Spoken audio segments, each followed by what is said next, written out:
कुंभ, मकर संक्रांति, बिहू और पोंगल की आपको बहुत बहुत शुभकामनाएं। आज का जो दिन होता है वो महाकुंभ के लिए ज़रूर याद किया जाता है, जहां पर इलाहाबाद में लाखों करोड़ों लोग जुटते हैं स्नान के लिए।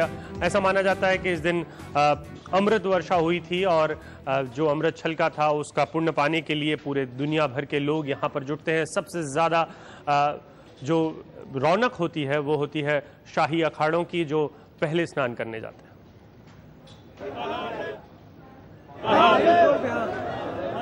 मकर संक्रांति के मौके पर इलाहाबाद में इस महाकुंभ के लिए आधी रात से ही हजारों कदम संगम की ओर बढ़ चले।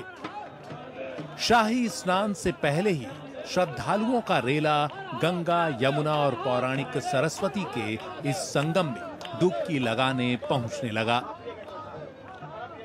जो शहरों में रहने वाले लोग हैं, दूसरे शहरों में रहने वाले लोग हैं, वो अभी सो ही रहे हो, बिस्तर से ना निकले हो, लेकिन संगम पे अगर आप आएंगे तो यहाँ शायद कोई इस वक्त या फिर सारी रात ही सोया नहीं है। स्नान जारी है। कुंभ मेला इनके लिए यहाँ पर शुरू हो चुका है। इलाहाबाद के तट पर सूरज की किरणें फूटती इससे पहले ही सुबह 5:57 पर शाही स्नान का मुहूर्त आ गया। इलाहाबाद में कुंभ मेले की शुरुआत हो रही है और परंपरा के मुताबिक सबसे पहले अखाड़ा जो होते हैं वो स्नान करते हैं और उसके बाद ही जो आम लोग होते हैं वो स्नान करते हैं। तो अखाड़े जो है स्नान करने के लिए आ गए हैं। सबसे पहला नंबर जो है वो यही का जो अखाड़ा है महानिर्वाणी, वो सबसे पहले स्नान करेगा और जो काफिला है पूरे गाजे बाजे के साथ तैयारी के साथ चल पड़ा है। महानिर्वाणी अखाड़े के साधु संतों और नागा बाबाओं का हुजूम पूरे जुलूस की शक्ल में संगम की ओर निकला। साथ में पालकियों में सजी हुई थी अखाड़ों के इष्ट देवताओं की मूर्तियां।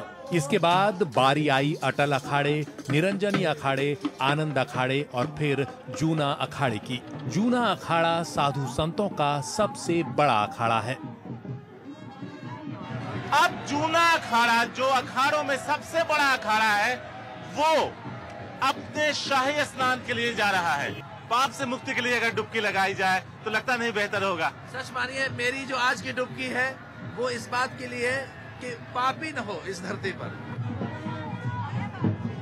जूना अखाड़े के बाद आह्वान, अग्नि, निर्वाणी, दिगंबर, निर्मोही, नया उदासीन, बड़ा उदासीन और निर्मल अखाड़े के साधु संतों ने पवित्र संगम पर स्नान किया। कुंभ में साधु संतों के 13 अखाड़ों के स्नान का ये क्रम ब्रिटिश काल से ही चला आ रहा है। खास बात यह है कि इन अखाड़ों का स्नान का समय, इनका रास्ता और इनका सीरियल पहले से प्रशासन डिसाइड करता है। कुछ तो है इस पानी में जो इस दुनिया के हर जर्रे से 7 करोड़ लोग इसमें डुबकी लगाने के लिए इस कुंभ में आने वाले हैं। इलाहाबाद में महाकुंभ की इस छटा के बीच सनातनी हिंदू व्यवस्था के इंद्रधनुषी रंग बिखरे दिखाई दिए। अनगिनत वेशों में साधु संत और आम श्रद्धालु, जैसे ये सन्यासी जो 40 साल से सिर पर कलश लिए घूम रहे हैं। पिछले 40 सालों से ये कलश इनके सर पे है और सिर्फ सोते वक्त यह हटाया जाता है। दुनिया के इस सबसे बड़े मेले का साक्षी बनने के लिए दिन भर देश ही नहीं विदेशों से भी भक्त आते रहे। कारवां बढ़ता रहा।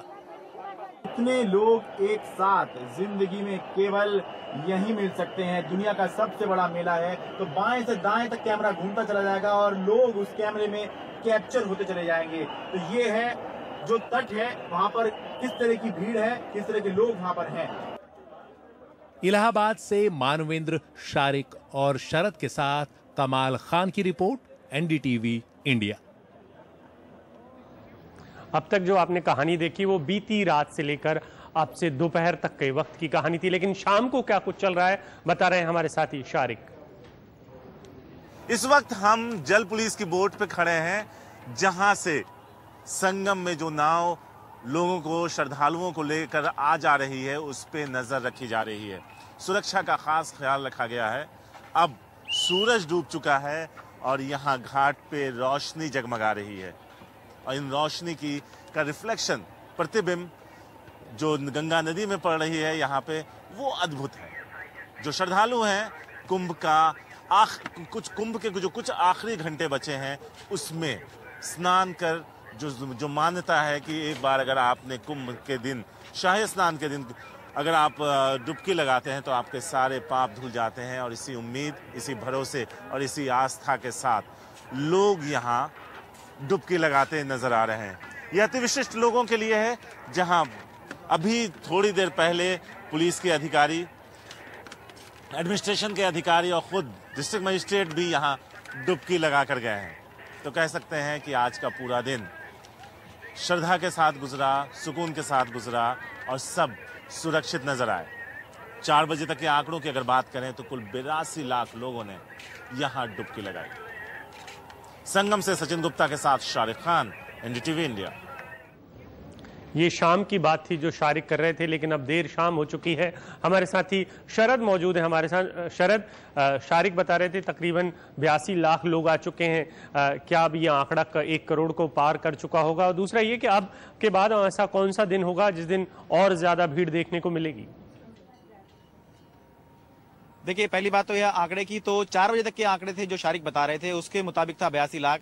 तो उम्मीद करनी चाहिए कि 6 बजे तक का टाइम था जब जो मुहूर्त था वो शाही स्नान का और स्नान के लिए आम लोगों के लिए था। तो 6 बजे तक लोगों ने स्नान किया, तो उम्मीद करनी चाहिए कि 90 लाख के आसपास ये जो आंकड़ा है वो पहुंच जाना चाहिए। और दूसरी बात यह है कि अब जो अगला शाही स्नान होगा वो सबसे बड़ा शाही स्नान होगा, और जितने लोग आज यहाँ पर देखे गए उससे भी 3 गुना ज्यादा लोग यहाँ पर आएंगे। 10 फरवरी होगी, मौनी अमावस्या होगी, और सबसे बड़ा दिन वो माना जाता है शाही स्नान के लिए। और किसी भी जब मेला लगता है आमतौर पर, तब भी ये दिन होता है इलाहाबाद में, तो सबसे बड़ा ये स्नान यहाँ पर इलाहाबाद में होता है। लेकिन अगर आंकड़ों की बात करें तो आज उम्मीद ये थी कि करीब 1 करोड़ के आसपास यहाँ पर श्रद्धालु पहुंचेंगे। तो मौनी अमावस्या जो कि 10 फरवरी को आने वाली है, उसमें 3 करोड़ से ज्यादा लोग एक ही दिन में यहाँ पर डुबकी लगाएंगे, ऐसा प्रशासन का मानना है। बहुत बहुत शुक्रिया। शरद बता रहे थे अभी की हालात कि किस तरीके का दिख रहा है कुंभ का मेला। हम लगातार अपडेट देते रहेंगे। एनडीटीवी की टीम पूरी मौजूद है, बने रहिए हमारे साथ। थोड़ी देर बाद, ब्रेक के बाद हम लौटेंगे तो बताएंगे क्या कुछ कह रही है मुंबई पुलिस आजाद मैदान के दंगे के बारे में।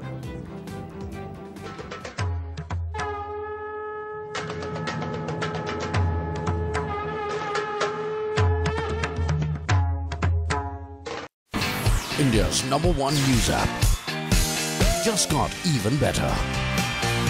Download NDTV's new app. Fully optimized for Retina display. Full screen view.